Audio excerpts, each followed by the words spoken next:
Hello, Hey Boomer community. My name is Wendy Green, and I'm your host for Hey Boomer. And Hey Boomer is a show for people that have already transitioned, that are looking at transitioning from their full-time careers, and they are concerned about what's next. How am I going to stay involved and relevant and engaged? And so our goal with Hey Boomer is to leave you after each show feeling inspired and engaged and relevant and knowing that there is a purpose for this next chapter of our life. I want to thank our sponsor, Road Scholar. They are the not-for-profit leader in educational travel for boomers and beyond, offering expert-led adventures in 50 states and more than 100 countries. A few years ago, I went on a Road Scholar trip with one of my grandchildren. We went to Chincoteague Island, had an amazing time. They kept us adults involved. They kept the kids involved, a wonderful learning and bonding experience. And this summer, I'm going to Glacier National Park with Road Scholar, and I'm looking forward to the walks with the naturalists and learning so much about it. If you would like to learn more about Road Scholar and some of their national park trips, which is just part of what they offer, but that's my thing, you can go to road, R-O-A-D, scholar.org/heyboomer. So be sure and check out our Road Scholar sponsor. Today, we are talking about Randye Kaye's newest book, Happier Made Simple: Choose Your Words, Change Your Life. I read her book the first time a couple of months ago because, I get books from these authors, I read them, and then I move on to the next one, and I'm making notes, but I have to read it ahead of time to get it done. Well, I loved it then, but I had moved on. And a couple of weeks ago, I hit a personal crisis, and I just felt like I needed to look at Randye's book again. And it was so helpful. So I'm so excited about having her on, and I wanted to encourage all of you to be able to pick up a copy of her book. And we'll talk about that more, but it's Happier Made Simple. You can find it on Amazon. You can find it on Barnes & Noble. And the thing I really love about this book is that it's so realistic. It's not one of those pie in the sky, feel happy all the time kind of things. It really does admit that life can be hard. And, there are some tools that she shares with us that can help us move through some of those hard times.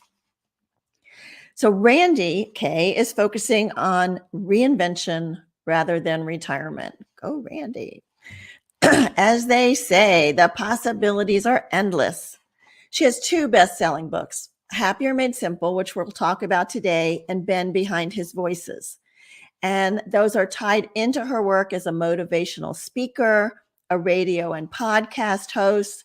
She also is an actress, a singer, a teacher, a mental health advocate, as well as a wife, mother, and grandmother. Life balance is key and a key to being happier. On the serious side, Randye speaks to groups of doctors, nurses, medical students, families, providers, and legislators regarding the family experience when mental illness hits. And you'll learn why that is part of her mission. But before I bring Randye on, I want to promise you my never too old stories.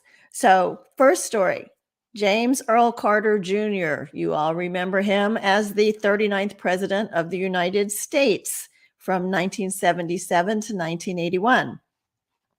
While he was president, he pardoned all Vietnam War draft evaders. He established two cabinet departments, the Department of Energy and the Department of Education. He pursued the Camp David Accord, bringing together Israel and Egypt, and the strategic arms limitation talks.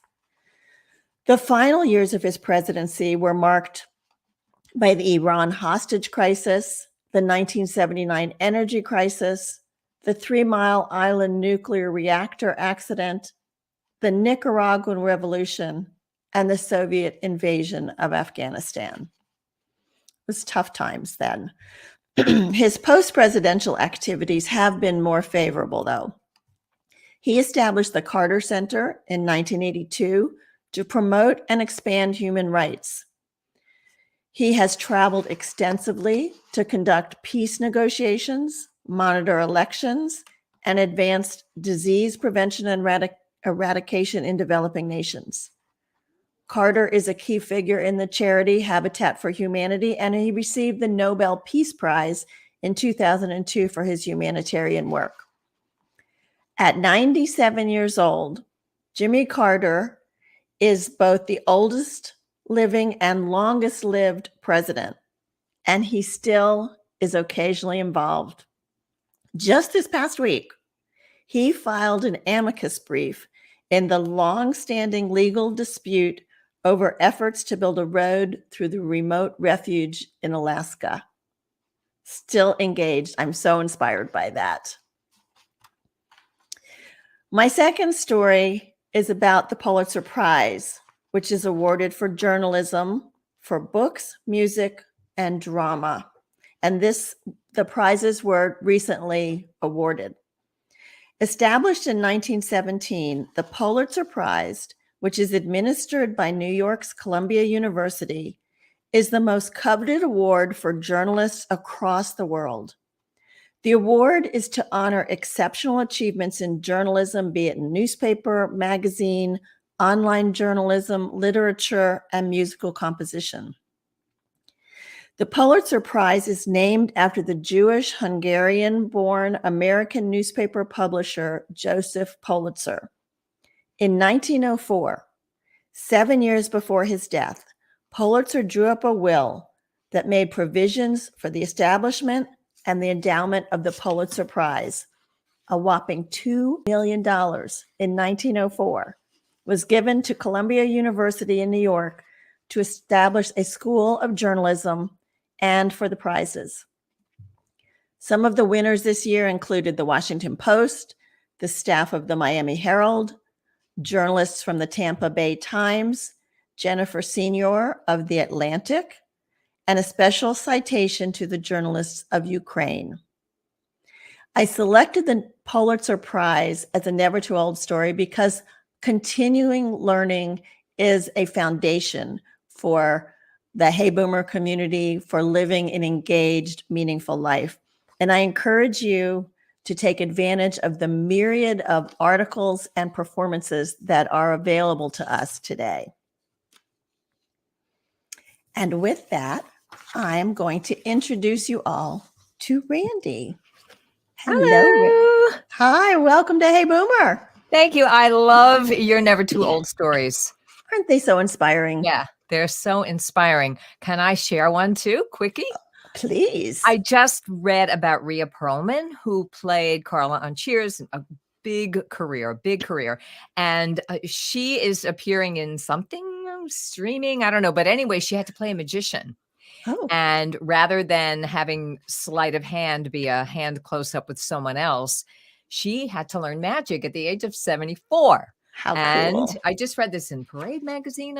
I don't know, wherever I read it, it always stays with me when someone past the age of 70 is learning something brand new. So she said it took longer than it would have taken when I was 24, but a magician came to her house 40 times until she practiced enough to learn the magic. And it's not a Pulitzer Prize, but I'm very inspired by that. Absolutely. And we keep learning. You know, my mother is 90, almost 92, and she still is learning. So, yes. So let's start, Randye, with why you felt that it was important to write a book on being happier.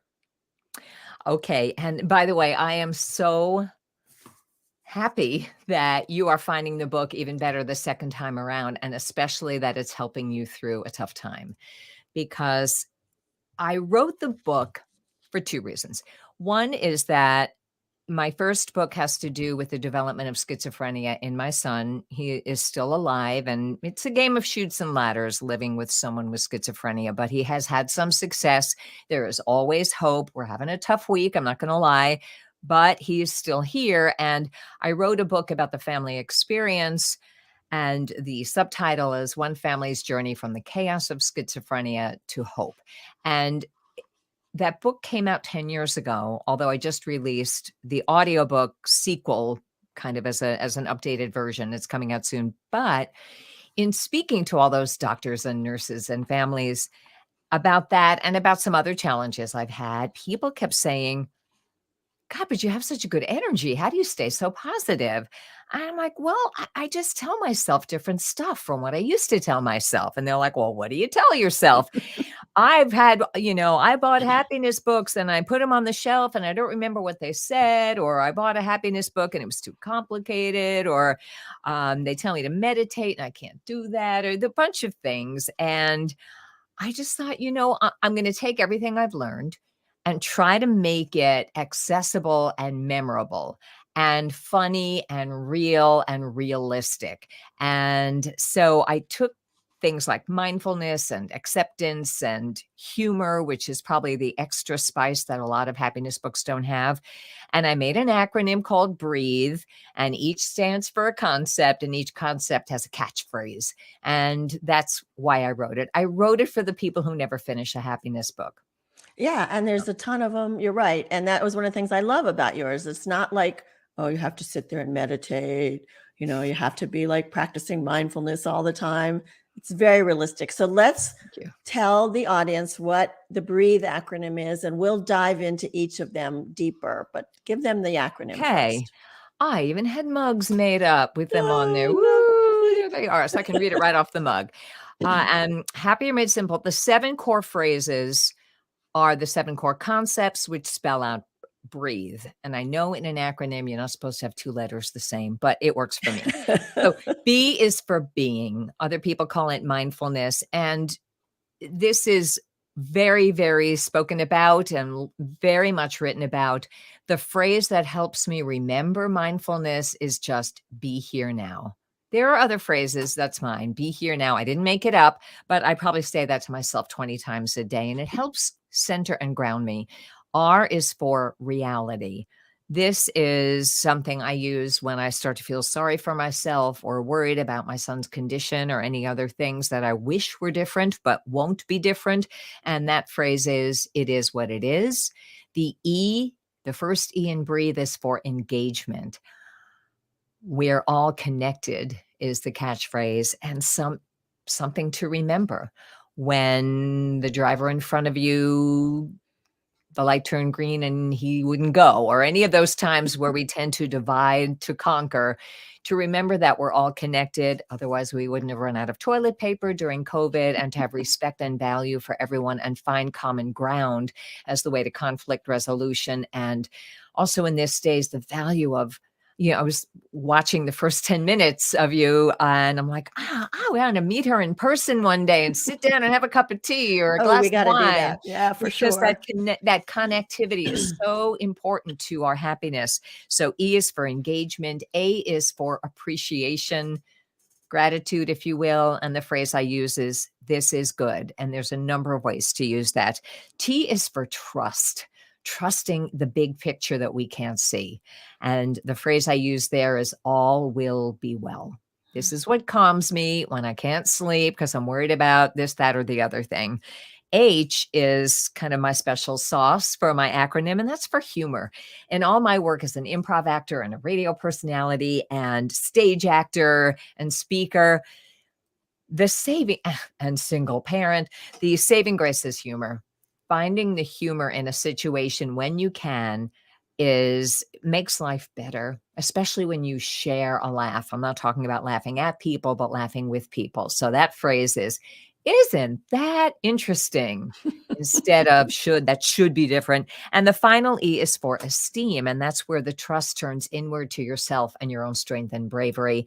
This also helps me sleep at night if I'm having unproductive anxiety. And that phrase is, whatever happens, I'll handle it somehow. Yeah. Yeah. I've used a phrase similar to that, this too shall pass and I'll get through it. Yeah. So let me just ask, let's get out of this out of the way. We hear about the law of attraction and positive thoughts attract positive things and negative thoughts. Is being happier now, using those catchphrases, anything like the law of attraction? I think to an extent, there's two big movements in the positive psychology movement that are very popular. There's a lot to it. There's a lot of science. I did some research and stuck some science in the middle of each chapter, but I'm not a scientist and I don't have a PhD in positive psychology. But there's two things I notice which turn into um, obstacles in a way. And one is the law of attraction. I have a bit of a problem with, I like to understand everything and take what works for me. I believe that positive energy begets positive energy. I do believe that if we're more positive and we can find a way to be happier, we'll have more energy to do good things in the world. But I don't take it to the extent that I've heard it taken, which is like, oh, all the people in New Orleans had bad energy and that's why Katrina happened. Like, I'm sorry. No, don't tell me my son caused his own schizophrenia because of his bad juju. Like it's just too much for me. So like any movement, I don't buy into the extremes, but I do buy into, if you visualize it, it might happen. It might have a better chance of happening, or at least you'll have the pleasure of anticipating it, even if you don't turn out to be right. So I do believe in emanating positive energy. And that's about as far as I'll go with that. I don't think it's the secret to everything. I don't think we cause our own cancer. That's just me. Yeah. And the second thing is this: let's make happiness a competition. Who's happier than the other person? And the goal is to be happy all the time. And I'm going to force happiness on you. And I don't believe in that either.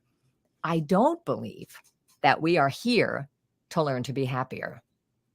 I do believe that we are here to learn to meet the challenges that life is bringing us, but to meet those challenges with courage and energy and creativity and love and humor and helping each other, learning and teaching. And if we can stay more positive and find a way to be less anxious and happier within ourselves, then we have the energy to make the world a little bit better, or start a business, or retire and find something else productive to do with our lives. So those are the two myths I bust. The goal is not to be happy 100% of the time, every minute of every day. That would be boring and wouldn't be life. And it's not honest. And it's not honest. Right. So we need to be authentic. So let's dig in to some of these catchphrases. So we'll start with be here now. Mm-hmm. So I know it's not always possible, right? It's nice when you're playing with your grandchild, or you're eating a delicious meal, or you're making love, be here now. Getting a massage. Right? All of that is very nice. But when you're having a bad day, when the water pipes burst, or when something terrible happens, being here now is not always advised even. Do you think that's true? I do. And there's a part in my book where I address that. So, interestingly, they did this scientific study where they texted many, many, many people. It was a longitudinal study. It was a few years. And they would text people and say, what are you doing? What are you thinking about? How happy are you? Blah, blah, blah, blah. And the upshot of that was that not being in the moment was a huge factor in not being happy overall. However, there are times when the toddler is screaming, or you're getting a root canal, or you're having a bad day, or the pipes burst, where we do have to think ahead. We've got to call the plumber. We have to, earn money for college. We have to think ahead to some extent. Mm-hmm. And sometimes we like to think back of, people we've lost, people we've loved, times when we were a size 5. I don't know, whatever it is. But if we think we can choose in the moment, if we're going to think ahead to a productive moment, or to something like a Rhodes Scholar trip that we're anticipating, or we can think forward with anxiety. Right. Now, anxiety has its uses. If you need to call the plumber, you have to call the plumber. So that's productive anxiety. But once you've put everything in place, and you're still worried, that's when anxiety becomes probably not the optimal choice of your moment. Which is when we might move to the next one, the R, Right. which is the reality. And it is what it is. And I use that so much. Oh, yeah. And I didn't make that up. That is out there. Many, many people use it. Yeah. It is what it is kind of the anti-should, you know, and I think the issue that I come up with when I speak to groups about this is always like, but I don't like what it is. And my answer is yeah. Acceptance, that A is, well, the R is for reality, but you know, it is acceptance, but it's not necessarily approval. I will never approve of the fact that my son is ill. I will never approve of that, but I accept it. It is true. It is what it is. Right. And when I stay there, it kind of prunes away all the, well, it should be different, and it, you know, it's not fair, and you know, all those little toddler statements we say to ourselves. And I agree, it's not fair, but it is. And so it almost always leads me to now what? It's kind of the serenity prayer.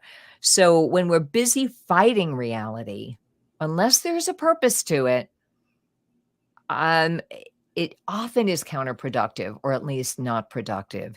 But it doesn't mean we have to like it. It just means, you know, another way people say that as well, that happened, you know, so. And the serenity prayer is also very helpful, you know, because I think it is what it is. And the serenity prayer addresses, I don't have control over this. You know, I can control what I can control. And right now, if it's a bad situation, it's how I feel about it, how I respond to it. So, yeah. So that's a good I heard, I used to travel the country talking about stress management. And one thing I learned is that when we don't like a situation, we really have 4 choices. We can leave it. We can accept it exactly the way it is, or we can change the situation by changing something outward, or change our inner feelings about it. That's really our choice. So it's not saying that if you're living with an abusive husband, you should go, oh, well, it is what it is. You know, it is what it is. He is abusive. Then now what? What am I going to do? Am I going to leave this? Am I going to ask for counseling? You know, what am I going to do? But if we don't accept it, and if you say, oh, well, he's not so bad, he didn't mean it this time. I had to, you know, end a marriage to an alcoholic a long time ago. It just tried everything under the sun, but it is what it is. He wasn't working on it. And so, yeah, so it is what it is. Doesn't mean we sit there and just go, bring it on. I'm Joe, you know? Right. So the first E is harder for me, this engagement, right? So when I'm engaged with you, Randye, easy. When I'm engaged with my friends, easy.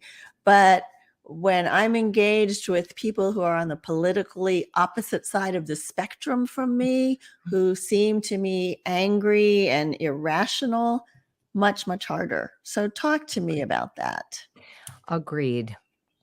And I don't think this country is any more divided than it ever has been. I just think people have more permission to be disrespectfully vocal about it. Hold on, there's a bee in my studio. Go away. Okay, I'm hoping you won't sting me.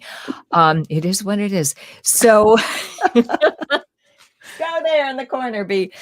So engagement is important. With that said, there are people we feel connected to more than others.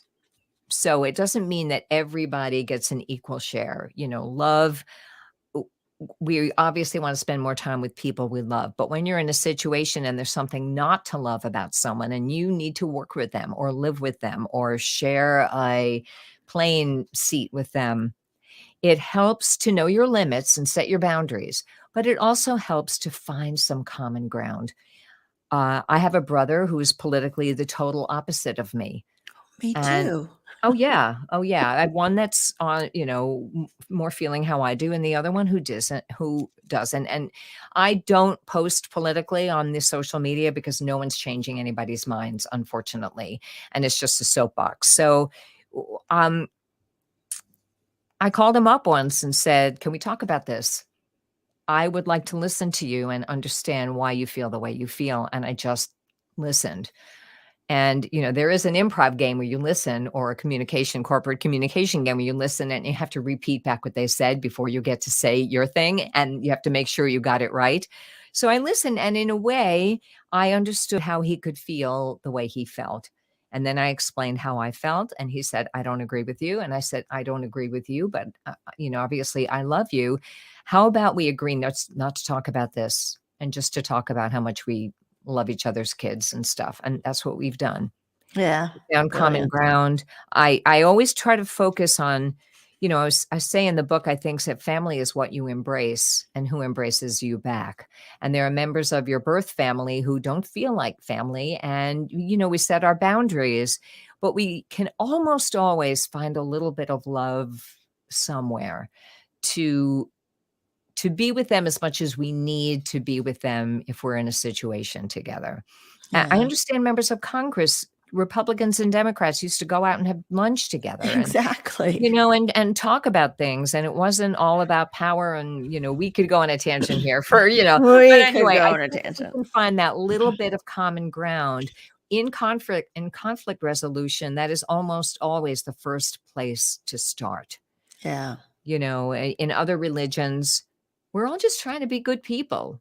I respect whatever your religion is. Just don't try to convert me, because I'm happy with mine. Is that good? Right. Good. Right. Let's move on. Yeah. Yeah. And at the end of the day, we're all human beings. I mean, at least we have that in common. So there is an area where we can find some connection, but We're it's human. not always easy. Maybe we grow a garden. We love our children. We want to belong. We make love. There are things, but yes, there are certain people we feel more connected to than others and may prefer to spend more time with than others. And that's human, but we're not always in a position to choose who we spend time with. So we do our best to get along as best we can and especially appreciate other people's jobs.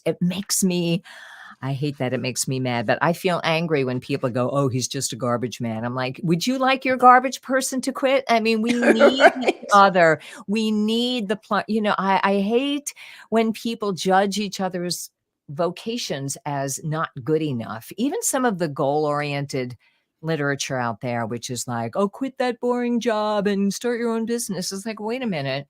I want my doctor's receptionist to stay at her boring place, So Right. we shouldn't judge and diss each other's choices as much as we do. Remember, we're all connected. So that's engagement. Right. And I think that's the happier part of it. Like when we feel, respect, not judging, and respectful. So I want to move on to appreciation, your A in breathe. And you share a story in there about George and his wife. And it's a beautiful story. Would you please share that?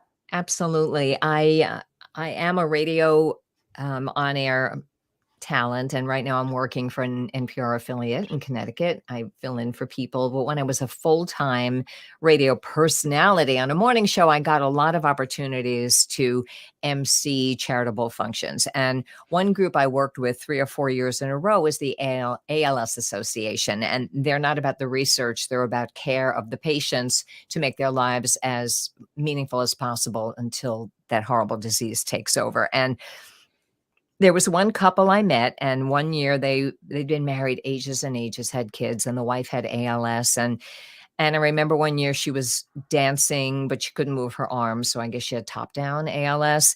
And then the next year she was in a wheelchair. And then the next year she was gone. And they sat me next to George. I think they were trying to fix us up, frankly, but, that wasn't, and I was chatting with him and I just said, "You must miss your wife so much." He goes, "Oh my God, I do." And I asked him, I said, "Can I ask you what it was like in between galas to take care of her?" And he said, "I fell in love with my wife all over again when she had her illness." And I said, "Tell me more about that." And he said, "A lot of people say today's the first day of the rest of your life. I'm going to make a fresh start." When you have ALS, which is an illness where every day things are taken away from you physically, when you have ALS, you say instead, this might be the last day that I'm able to walk or talk or, type.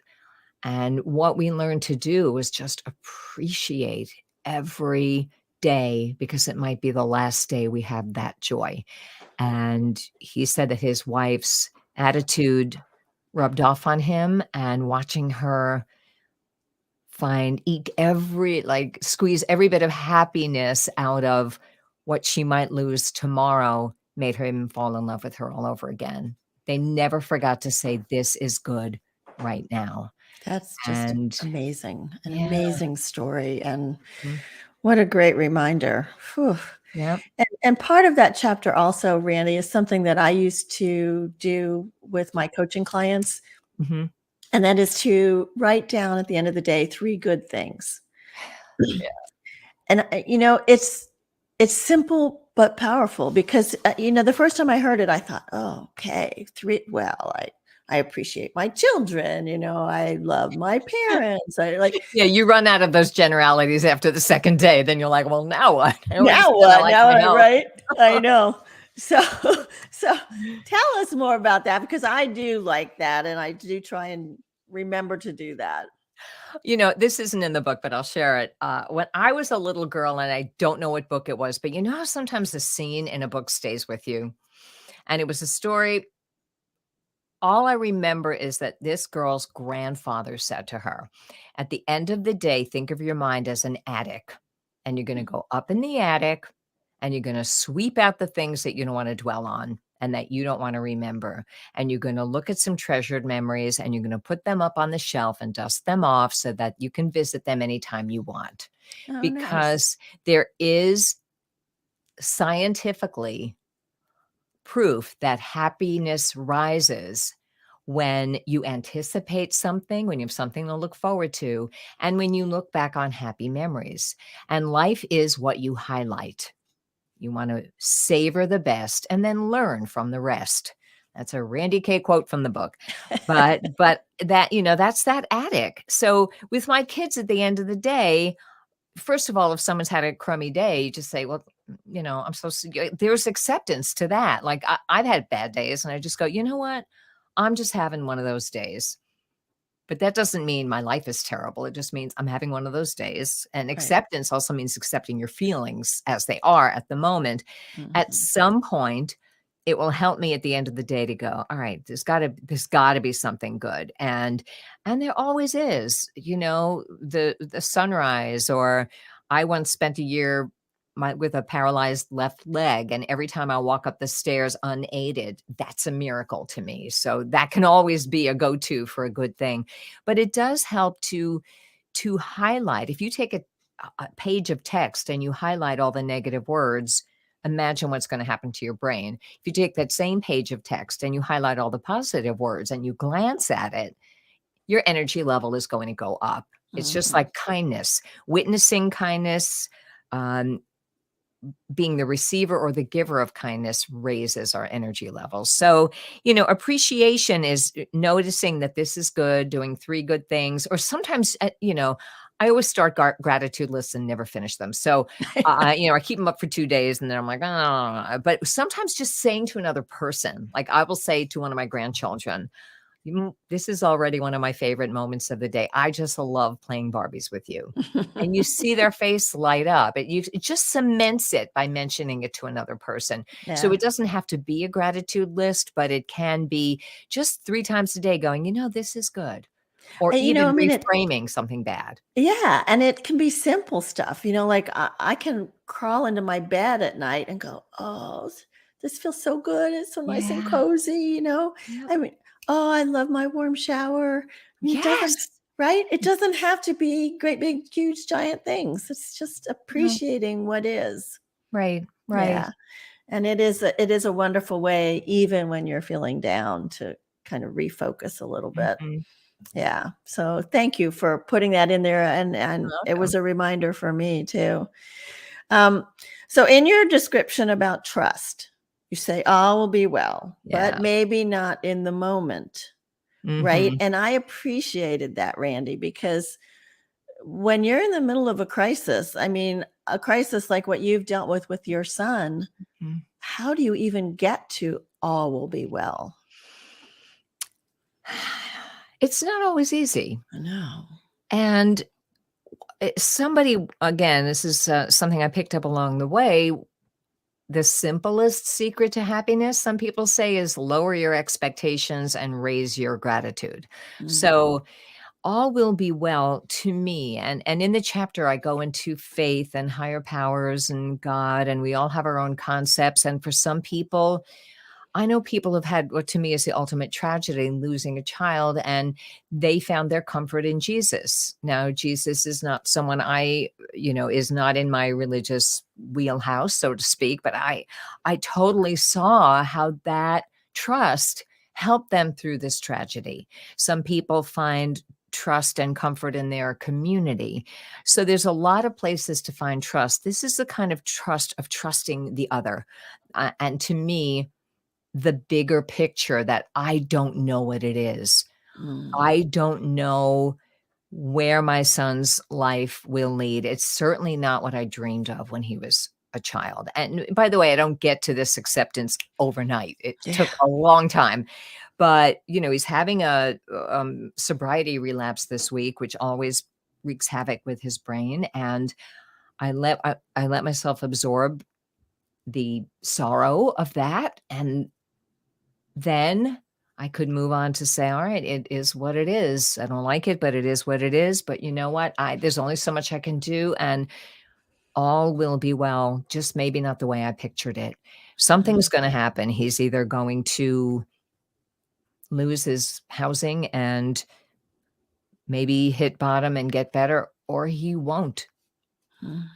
And for me, there's a bigger picture that I can't see because I'm just a human being. And I have to trust that other people might help him as well, that I'm going to help him as much as I can, that he might have the strength within himself because he just finished 6 months of sobriety and he slipped. So, trusting all will be well, but I'm not really sure how. Yeah. That just kind of helps me.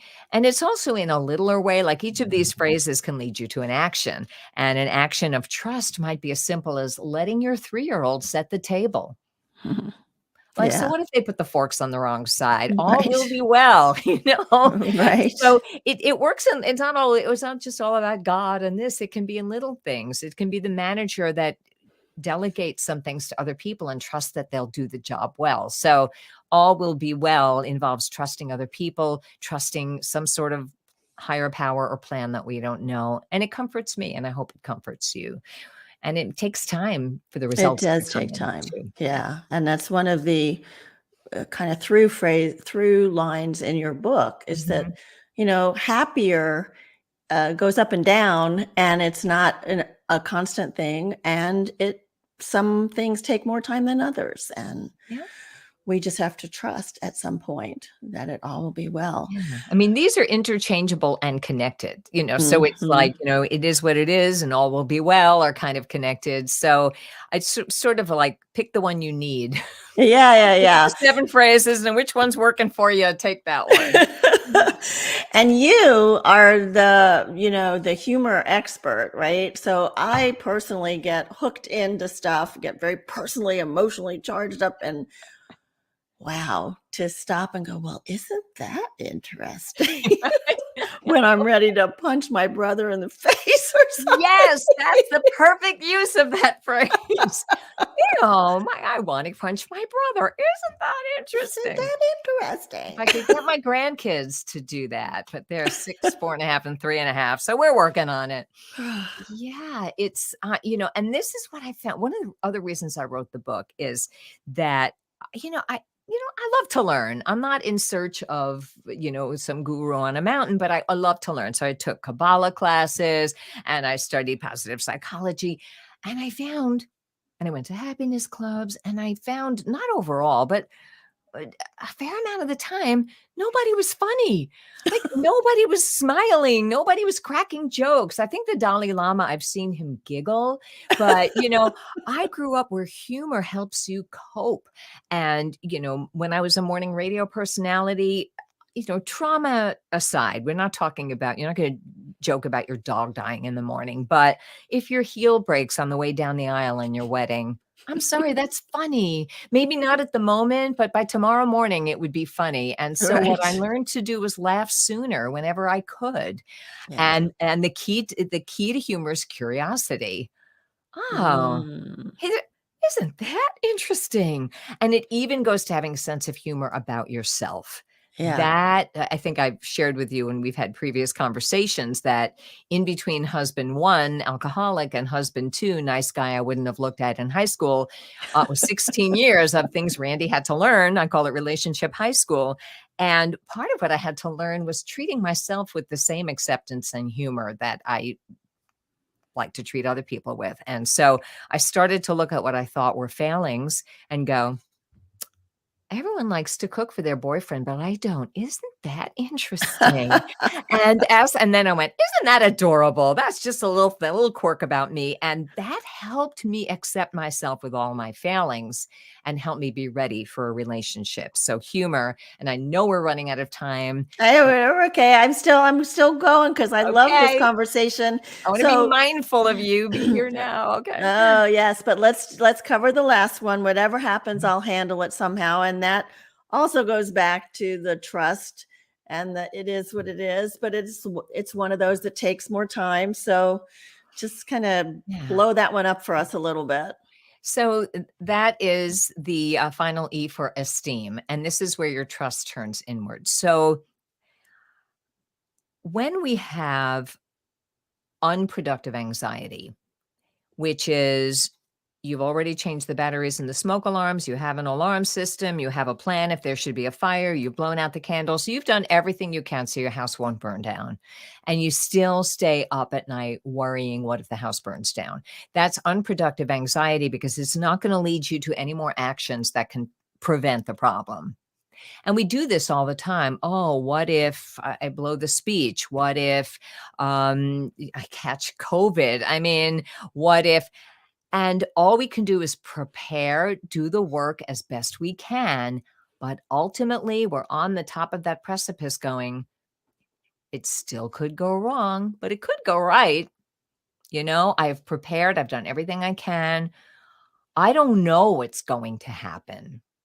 But whatever happens, I know I will handle it somehow. Mhm. If you, I know there are comments, so I know this is live and people might be here. So if you're with us now or watching us as a replay, think of something that you have survived in your life.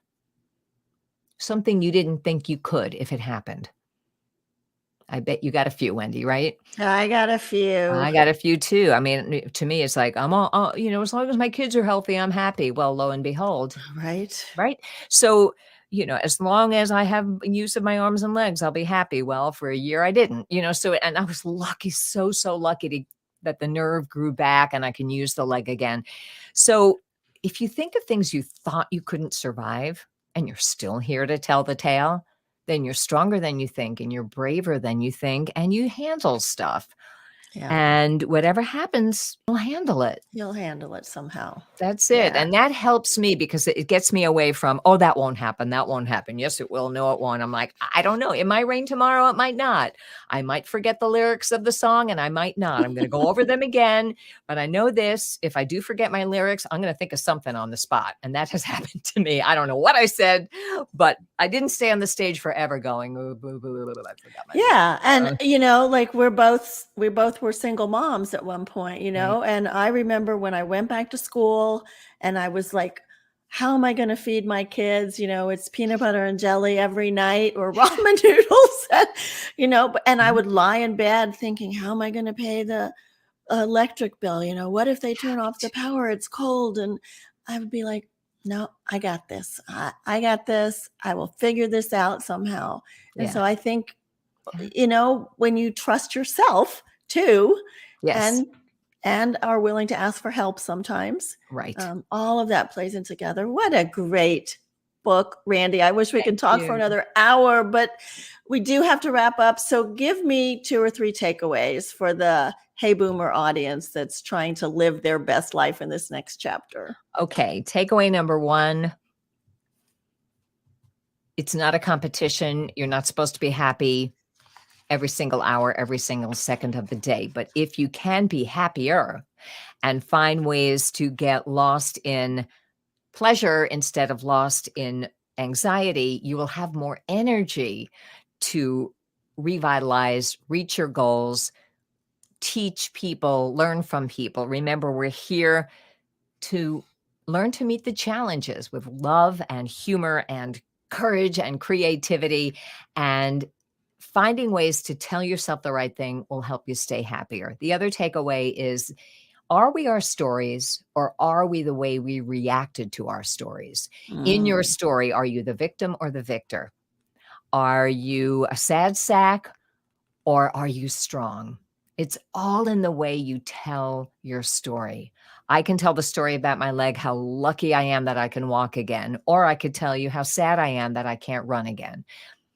It's how you tell it. And then give yourself a break, because nobody's perfect. We're here to learn. And if we can learn how to be a little bit happier, and part of our legacy, like the wonderful people Wendy spoke about in the Never Too Old stories, if part of our legacy is to make the world, our little corner, a little bit better, we can do that a little bit better if we're a little bit happier. Randye, you're great. Thank you. People are saying they want your book, so let's offer a giveaway. Okay.